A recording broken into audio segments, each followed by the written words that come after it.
قال مالك أخبرني زيد بن أسلم أن عطاء بن يسار أخبره أن أبا سعيد الخدري أخبره أنه سمع رسول الله صلى الله عليه وسلم يقول إذا أسلم العبد فحسن إسلامه يكفر الله عنه كل سيئة كان سلفها وكان بعد ذلك القصاص الحسنة بعشر أمثالها إلى 700 ضعف والسيئة بمثلها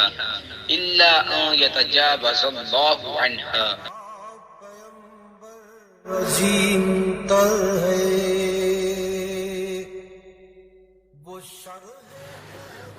انہوں نے رسول اللہ صلی اللہ علیہ وآلہ وسلم کو یہ ارشاد فرماتے ہوئے سنا کہ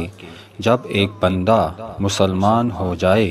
اور اس کا اسلام عمدہ ہو، یقین و خلوص کے ساتھ ہو، تو اللہ اس کے گناہ کو جو اس نے اس اسلام لانے سے پہلے کیا معاف فرما دیتا ہے، اور اب اس کے بعد کے لیے بدلہ شروع ہو جاتا ہے، یعنی ایک نیکی کے عوض 10 گنا سے لے کر 700 گنا تک ثواب، اور ایک برائی کا اسی برائی کے مطابق بدلہ دیا جاتا ہے، مگر یہ کہ اللہ تعالیٰ اس برائی سے بھی درگزر کرے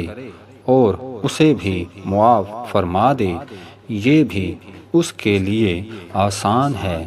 صحیح بخاری حدیث نمبر 41۔